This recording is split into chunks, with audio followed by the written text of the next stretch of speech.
ठीक है। तो ये हमारा जो है स्पिन क्वांटम नंबर समझ में आ गया। स्पिन क्वांटम नंबर में क्या क्या समझ में आया? ये क्वांटम मैकेनिकल मॉडल को फॉलो नहीं करता है, मतलब क्वांटम मैकेनिकल मॉडल जो श्रोडिंगर वेव इक्वेशन बनाए थे उसका ये रिजल्ट नहीं है। ये किसका रिजल्ट है? स्पेक्ट्रल लाइंस का रिजल्ट है। जो स्पेक्ट्रल लाइंस पढ़े हैं, एब्जॉर्प्शन स्पेक्ट्रा, इमिशन स्पेक्ट्रा, है ना। उसके बाद स्पेक्ट्रम पढ़े थे मैग्नेटिक फील्ड में, फिर स्पेक्ट्रम पढ़े थे हम लोग इलेक्ट्रिक फील्ड में। वो सारे को स्टडी करने के बाद हमको पता चलता है कि एक और क्वांटम नंबर का ज़रूरत है एक्सप्लेन करने के लिए, ठीक है। और स्पिन क्वांटम नंबर किसको रिप्रेजेंट करता है? Rotational motion of the electron. Electron में जो रोटेशनल मोशन है उससे रिलेटेड है, और स्पिन एंगुलर मोमेंटम को ये डिटरमाइन करता है, ठीक है। स्पिन एंगुलर मोमेंटम को डिटरमाइन करता है। दो वैल्यू होता है, plus half and minus half. इसको हम लोग अपवर्ड एरो और डाउनवर्ड एरो से भी रिप्रेजेंट कर सकते हैं। Clockwise, anti clockwise. ये हो गया क्लॉकवाइज, ये हो गया एंटी क्लॉकवाइज। ये क्लॉकवाइज को रिप्रेजेंट करता है, ये एंटी क्लॉकवाइज को रिप्रेजेंट करता है, ठीक है। तब ये सब पढ़ने के बाद अब हम लोग पढ़ेंगे इलेक्ट्रॉनिक कॉन्फ़िगरेशन, ठीक है। इलेक्ट्रॉनिक कॉन्फ़िगरेशन सीखने से पहले इलेक्ट्रॉनिक कॉन्फ़िगरेशन लिखने के लिए बहुत सारा लॉ है, उसको हम लोग स्टडी करेंगे, ठीक है। इलेक्ट्रॉनिक कॉन्फ़िगरेशन को हम दूसरे तरीके से बोल सकते हैं एनर्जी लेवल डायग्राम भी बोलते हैं। उसको क्या बोलते हैं? एनर्जी लेवल डायग्राम भी बोलते हैं, ठीक है। ठीक है, ये हो गया हमारा energy level diagram. Energy level diagram में क्या हो गया कि डायग्राम बनाएंगे जिसमें हम इंक्रीजिंग ऑर्डर में उसके ऑर्बिटल को अरेंज कर देंगे। इंक्रीजिंग ऑर्डर ऑफ एनर्जी, ठीक है। When you arrange the different orbitals in their increasing order of their energy, then such a arrangement showing the diagram is known as energy level diagram, ठीक है। अब देखो यहाँ पर तो एक ही ऑर्बिटल है, यहाँ पर 1 2 3 2p हो गया यहाँ पर, ठीक है। 2p में 3 ऑर्बिटल है और इसमें 1 है, तो 4 ऑर्बिटल यहाँ हो गया। चारों का एनर्जी लेवल सेम है, इसको हम लोग बोलते हैं डी जनरेट होगा। हाँ, डी जनरेट, जब एक ही सबसेल में एक से ज़्यादा ऑर्बिटल होगा, एक ही सबसेल में जब एक से ज़्यादा ऑर्बिटल होता है और सबका एनर्जी अप्रॉक्सीमेटली सेम होता है, तो उसको हम लोग बोलते हैं डी जनरेट ऑर्बिटल। ये सब कहलाता है, आगे टर्मिनोलॉजी हम लोग क्या सीखेंगे? डी जनरेट ऑर्बिटल, ठीक है। डी जनरेट ऑर्बिटल एग्जाम्पल क्या हो गया? 2px, px, py, pz, सब में 2 लगा दो, ये डी जनरेट ऑर्बिटल हो गया। उसी तरह से हो जाएगा 3px, 3py, 3pz, ये भी डी जनरेट हो गया, समझ में आ गया। उसके बाद डी ऑर्बिटल जो होता है 3dxy, 3dyz, ठीक है, 3dzx, ठीक है, 3dz2 और होता है 3dx2y2, ये सब डी जनरेट हुआ, ठीक है। 5 ऑर्बिटल एक साथ है। फिर एफ ऑर्बिटल में देखो एक साथ 7 है, ये वाला हम कैलकुलेट करके नहीं बताए थे, अपने से कैलकुलेट कर लोगे ना। 7 टुकड़ा बनता है, 7 ऑर्बिटल्स है एफ में, डी में 5 ऑर्बिटल्स है और एफ में 7 ऑर्बिटल्स है, इसलिए इसमें 14 इलेक्ट्रॉन जाएगा। एफ में कितना इलेक्ट्रॉन एकोमोडेट होता है? मैक्सिमम 14, और डी में कितना होता है? 10, क्योंकि यहाँ पर 7 स्प्लिटिंग है एफ का, ठीक है। तो एक ऑर्बिटल में 2 जाएगा तो 7 में कितना जाएगा? 14, समझ में आ गया ना। तो उसी तरीके से ये डी जनरेट हो गया, इसको क्या बोलते हैं? Degenerate orbital. Degenerate orbital मतलब orbitals which are having a equivalent energy, ठीक है। Degenerate orbitals are nothing but orbitals having equivalent energy. Equal नहीं बोल रहा हूँ, इक्विवेलेंट एनर्जी मतलब हल्का फुल्का डिफरेंस होगा, समझ में आ गया।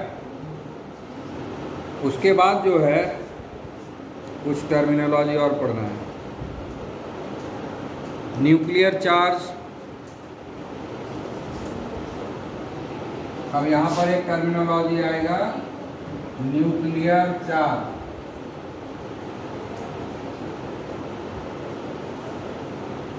What do you mean by nuclear charge? Nucleus में क्या होता है? प्रोटॉन होता है। तो प्रोटॉन के ऊपर जितना चार्ज होगा वही न्यूक्लियर चार्ज होगा। ठीक है, न्यूक्लियस के ऊपर कितना चार्ज होगा? जितना उसके पास प्रोटॉन होगा। न्यूक्लियस क्या होता है? पॉजिटिवली चार्ज है। न्यूक्लियस क्या है? पॉजिटिवली चार्ज है। बॉटल सबको उतार दो, नहीं दिखता है। बॉटल को नीचे कर दो।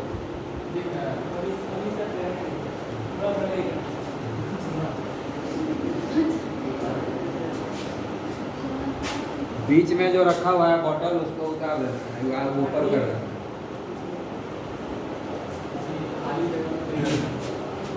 समझ में आ गया? न्यूक्लियर चार्ज क्या हो गया? Charge over the nucleus due to the presence of proton. तो प्रोटॉन क्या होता है? पॉजिटिवली चार्ज होता है, इसलिए न्यूक्लियस के ऊपर पॉजिटिव चार्ज होगा। तो सोडियम का न्यूक्लियर चार्ज बताओ।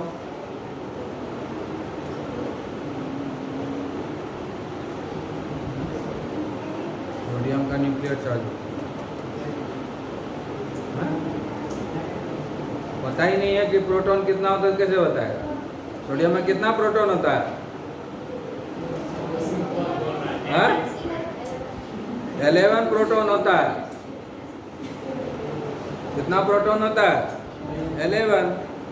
तो 11 हो गया उसका न्यूक्लियर चार्ज। समझ गए? आई बात समझ में? हाइड्रोजन का न्यूक्लियर चार्ज 1 होगा। हीलियम का न्यूक्लियर चार्ज 2 होगा। समझ में आया ना? हाँ, जो एटॉमिक नंबर है वही होता है प्रोटॉन। सब भूल गया?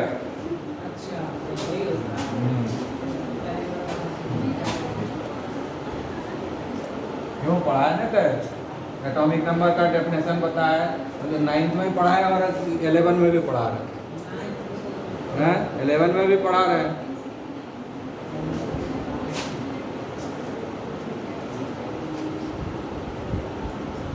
Effective nuclear charge. पहले था न्यूक्लियर चार्ज, अब आ गया इफेक्टिव न्यूक्लियर। बोलो अब क्या होगा? नहीं,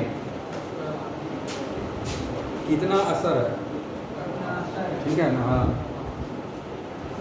नेता आया, भाषण बोल दिया, उसका भाषण इफेक्टिव हुआ कि नहीं? वो भाषण तो बहुत दिया है ना, चारों तरफ घूमा, बहुत हाथ जोड़ा, उसको वोट कितना मिला? वो इफेक्टिव हुआ ना? हाँ, समझ में आया कि नहीं बात? हाँ, तो इफेक्टिव वोटिंग कितना हुआ वो बात कर रहे हैं। न्यूक्लियर चार्ज तो 11 है, लेकिन इफेक्टिव न्यूक्लियर चार्ज कितना होगा ये भी देखना होगा। ठीक है, इफेक्टिव न्यूक्लियर चार्ज कैसे निकालते हैं?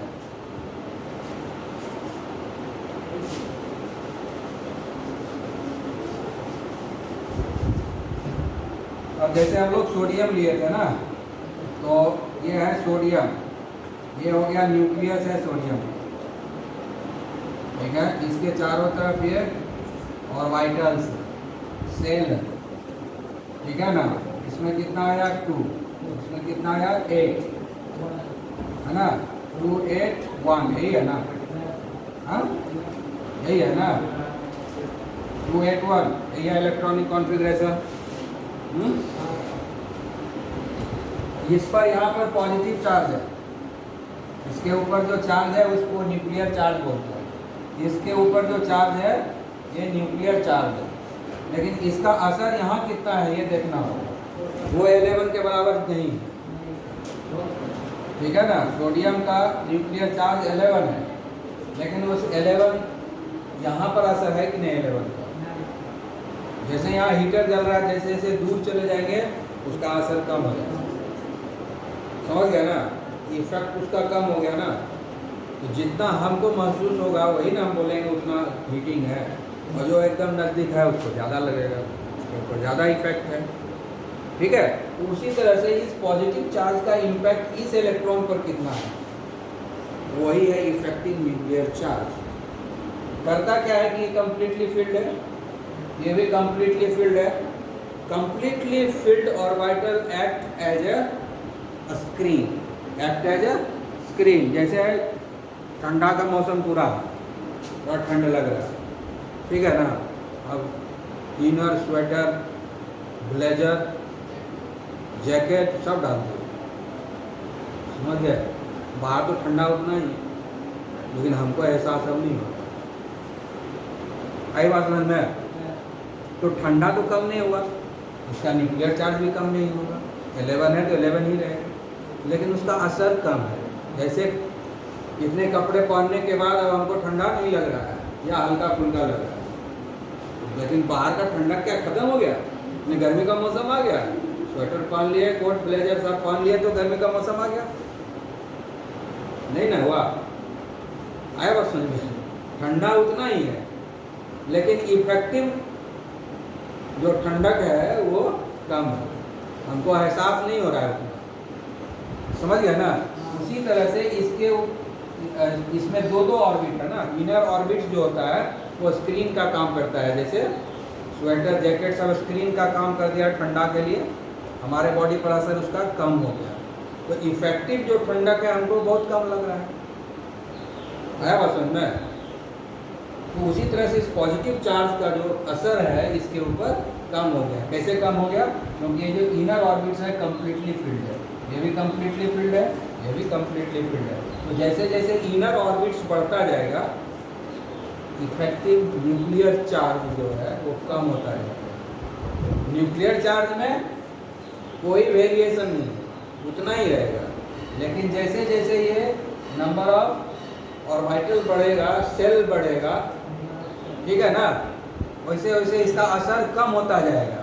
इसी को बोलते हैं शिल्डिंग इफेक्ट, है ना, शिल्डिंग इफेक्ट। और कोट स्वेटर पहन लोगे उसके बाद पिटाई करेंगे, चोट नहीं लगेगा, हम तो उतना ही ताकत से पिटाई करेंगे, हैं। जब कुछ नहीं पहने हुए तो लग रहा है फटाफट, अब आ रहा है, मज़ा आ रहा है कि नहीं। अब ऊपर से जैकेट, स्वेटर सब पहन लिया, फिर पिटाई कर रहे हैं, तो असर नहीं हो रहा है। क्या हो गया? इफेक्ट ना कम हो गया, पिटाई तो ऐसे ही हो रहा, इफेक्ट क्या हो गया? कम हो गया। वही बात यहाँ, ये ताकत तो उतने लगा रहा है ना, लेकिन इसका असर यहाँ पर कम है। इसी को बोलते हैं इफेक्टिव न्यूक्लियर चार्ज, कि कितना एक्चुअली वो परसीव किया, एक्चुअली ये इलेक्ट्रॉन कितना परसीव किया। फोर्स ऑफ अट्रैक्शन, ये क्या है? फोर्स ऑफ अट्रैक्शन देता है, इलेक्ट्रॉन को पुल करता है अपने तरफ, फोर्स ऑफ अट्रैक्शन देता है। वो फोर्स ऑफ अट्रैक्शन ये कितना परसीव किया, परसीव करना चाहिए उसको 11 के बराबर, लेकिन हो नहीं रहा 11 के बराबर, मुश्किल से 8 के बराबर होगा, ठीक है ना। तो ऑब्जर्व करना पड़ेगा प्रैक्टिकली कि है तो 11, लेकिन वो कितना फील कर रहा है, कितना परसीव कर रहा है। आया बात समझ में। इसी को बोलते हैं इफेक्टिव न्यूक्लियर चार्ज, ठीक है। कि आउटर मोस्ट ऑर्बिट का इलेक्ट्रॉन कितने न्यूक्लियर चार्ज को परसीव कर रहा है, कितने न्यूक्लियर चार्ज को वो फील कर रहा है, कितना असर उसके ऊपर आ रहा है, उतना ही। क्योंकि जितना न्यूक्लियर चार्ज है उतना उसके ऊपर असर नहीं आ रहा है, उससे कम आ रहा है। क्यों कम आ रहा है? क्योंकि उसके चारों तरफ कुशन लगा दिया गया है, एक प्रोटेक्शन है, दूसरा प्रोटेक्शन है। इसी तरह से नंबर ऑफ इनर ऑर्बिट्स, जो हायर मॉलिक्यूल होगा, जो हेवियर मॉलिक्यूल है, उसमें नंबर ऑफ ऑर्बिट्स बहुत रहता है। तो जितना ज़्यादा ऑर्बिट्स रहेगा उतना ज़्यादा जो है कुशन लगेगा, तो इफेक्टिव न्यूक्लियर चार्ज और कम होता जाएगा। आया बात समझ में। ये सब टर्मिनोलॉजी का यूज करेंगे आगे पीरियोडिक टेबल में, तो इसलिए ये सब भूलना नहीं, उसमें हम फिर एक्सप्लेन नहीं करेंगे, उसमें हम डायरेक्ट खींच देंगे, उसमें पूछना नहीं सर, इसलिए दिमाग में रखना है, ठीक है। और भी टर्मिनोलॉजी है, डिस्कस करेंगे नेक्स्ट में।